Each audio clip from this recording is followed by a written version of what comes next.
Hola, bienvenidos a Esquina Literaria. Soy Yolanda Miranda y les estoy compartiendo la lectura de este libro, Los Rockefeller.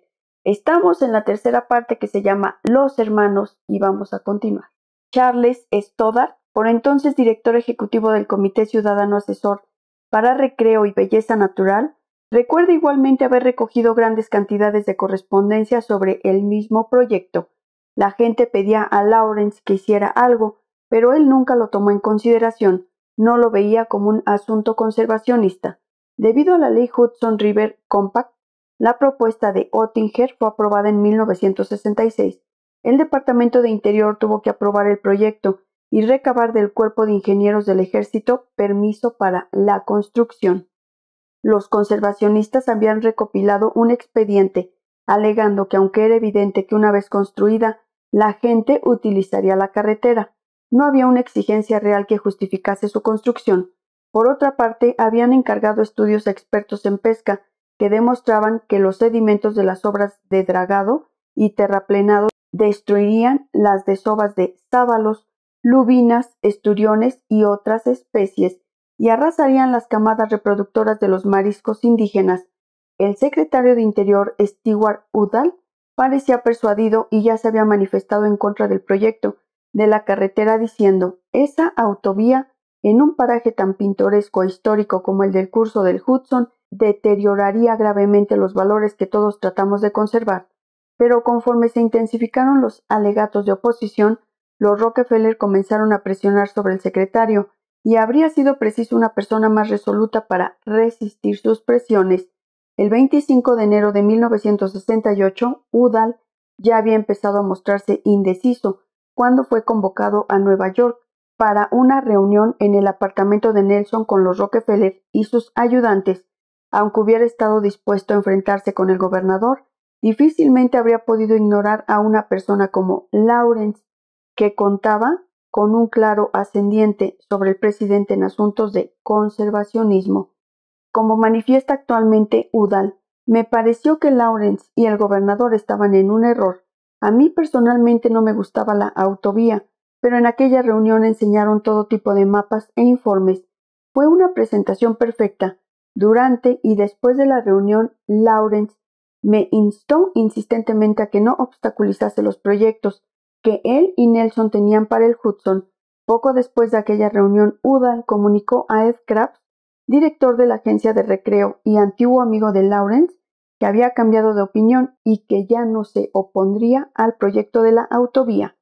Aún así, 7 meses más tarde, la manifestación de Udall no era de dominio público. El 20 de agosto, Lawrence llamó a la agencia de recreo y atendió la llamada el subdirector Lawrence Stevens por encontrarse ausente Krabs.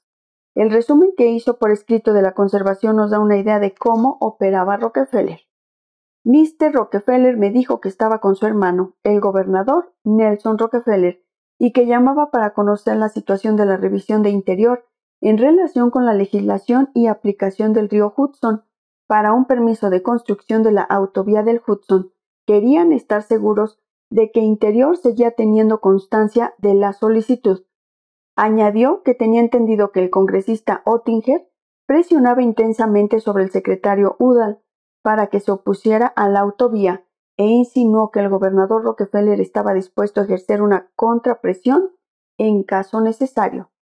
Solo después de que Steven le asegurara que el expediente no se había traspapelado en Interior, se quedó tranquilo Lawrence.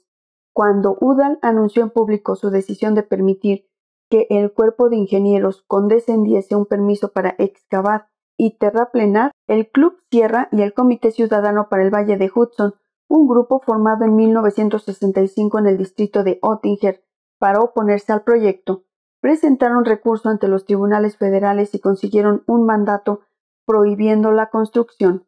La compleja batalla legal que siguió finalizaría 2 años después, en 1970, cuando el Tribunal Supremo declinó escuchar el recurso presentado por el Estado de Nueva York, con lo que el proyecto rockefelleriano de la autopista recibía un golpe definitivo.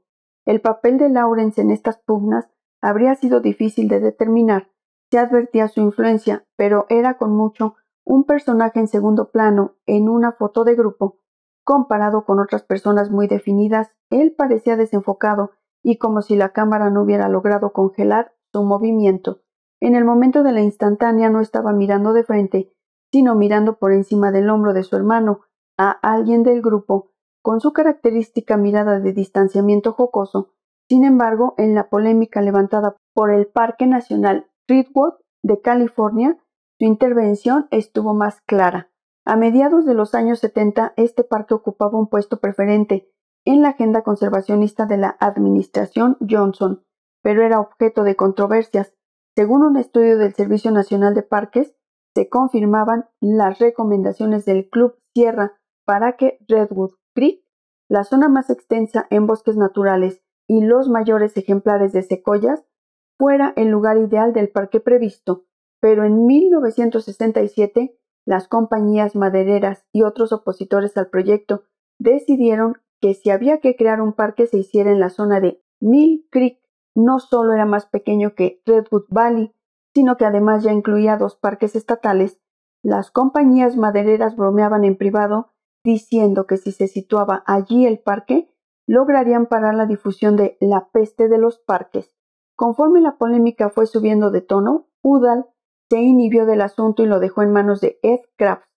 Se presentaron al Congreso 2 proyectos de ley conflictivos, uno para el Redwood Creek, presentado por el senador Lee Metcalf, en representación del Club Sierra, y otro presentado por el senador Thomas Kuchel, por cuenta de la administración Johnson.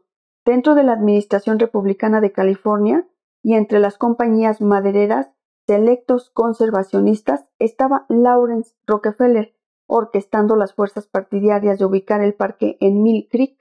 Anteriormente ya había efectuado varios viajes a California para amainar la oposición de la industria al parque y había quedado convencido de que Mill Creek era un buen emplazamiento y lo mejor que podía esperarse para no entrar en una polémica agria y prolongada.